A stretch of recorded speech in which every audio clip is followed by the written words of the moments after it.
listen to stories, and appreciate idioms.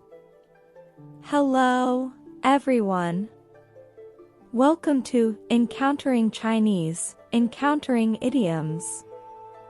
Today, the idiom we are going to encounter is 望梅止渴. Let's break it down and read it slowly. 望梅止渴. 望梅止渴. 望梅止渴. 望 means looking at. 梅 means plum. 止渴 means thirst quenching. The literal meaning of 望梅止渴 is quenching one's thirst by gazing at plums. Literally, it means that by looking at plums, one's mouth waters, and thus the thirst is relieved. Nowadays, it is used figuratively to refer to a situation where one's desires cannot be fulfilled, so they console themselves with fantasies. The idiom 望梅止渴 can be traced back to Louis Qing's 世说新语假绝 during the Song dynasty. The original text states, 魏武行一师即到，君皆渴，乃令曰：前有大梅林，饶子，甘酸可以解渴，士卒闻之，口皆出水，乘此得及前缘。 The meaning of the paragraph is that during a military campaign, the famous politician and military general Cao Cao, referred to as Wei Wu, lost his way and his troops became thirsty.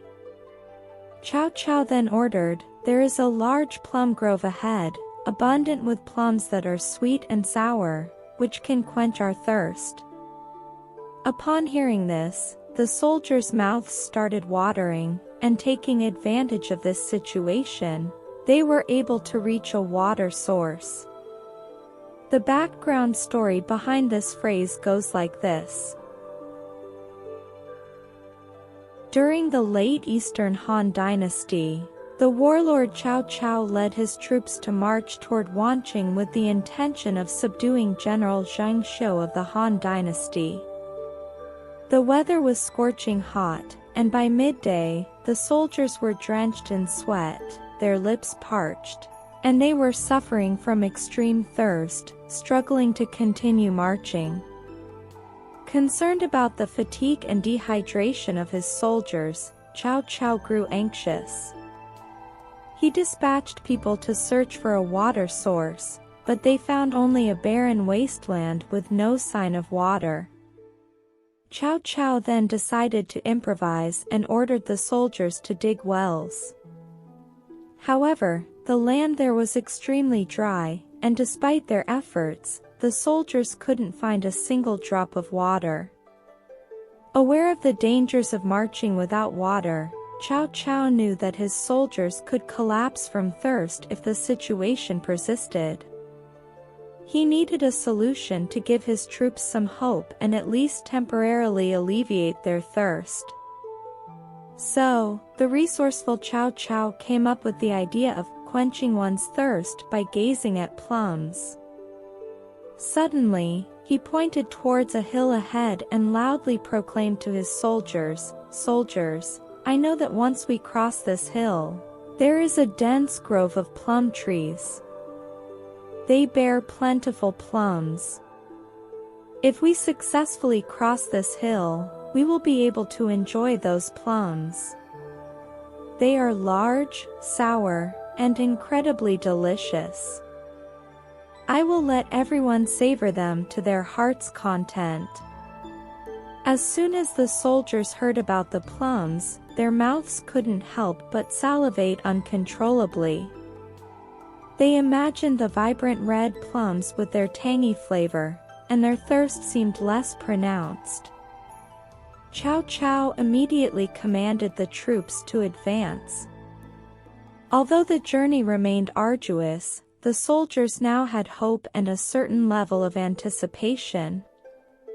Fueled by this newfound hope, each soldier exerted their utmost effort to push forward. After enduring a challenging period of marching, Cao Cao and his army finally succeeded in finding a water source. Everyone joyfully quenched their thirst, rejuvenated, and continued their march with renewed spirits. In this story, Cao Cao employed the method of 望梅止渴 to instill hope in his soldiers and motivate them to keep moving forward. Ultimately, the soldiers overcame the most difficult part of their journey and found a water source, all because they held on to hope. There is also a story like this. In ancient China, there was a renowned painter and calligrapher named Gu Kaixi, who lived during the Southern Song dynasty. He was hailed as the foremost artist of all time. Gu Kaixi not only achieved great success in the field of art but also played an important role in politics. One year, Gu Kaixi accompanied the emperor of the Southern Song dynasty to the southern province of Guangzhou. It happened to be the height of summer, with scorching hot weather. Gu Kaixi and some officials went for a stroll in a forested area. As they walked, they grew increasingly thirsty, their mouths dry and parched. Just then, Gu Kaixi noticed a lush plum tree and reached out to pick some plums in an attempt to quench his thirst. However, the plums were hanging high on the tree, and despite several attempts, he couldn't reach them. Faced with this predicament, some officials started to complain, while others chose to give up. Only Gu Kaixi remained undeterred.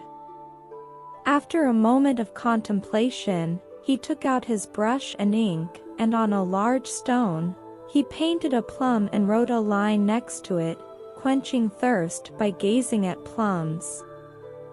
He then presented the stone to everyone, explaining that merely looking at this painting would evoke the fragrance of plums, make their mouths water, and alleviate their thirst. Everyone burst into laughter upon seeing his gesture. Encouraged by Gu Kaixi's creativity, they continued on their journey, imagining the painting in their minds. Gradually, they felt less thirsty than before. When the emperor of the Song dynasty learned of this incident, he greatly admired Gu Kaixi, recognizing not only his exceptional painting skills but also his intelligence, humor, and ability to help others solve problems and maintain hope. In this story, Gu Kaixi used the method of 望梅止渴 to help the other officials overcome their thirst. It also highlights the importance of wisdom and the significance of holding on to faith and hope, allowing us to go further along the path of life. 2 stories have been told. Next, let's review the idiom we encountered today. 望梅止渴望梅止渴 Finally, let's use 望梅止渴 to make a sentence. 既然不能到现场观赏球赛，回去看电视转播望梅止渴吧。既然不能到现场观赏球赛，回去看电视转播望梅止渴吧。That's all for today's Encountering Idioms. If you like it, please like and subscribe. See you next time.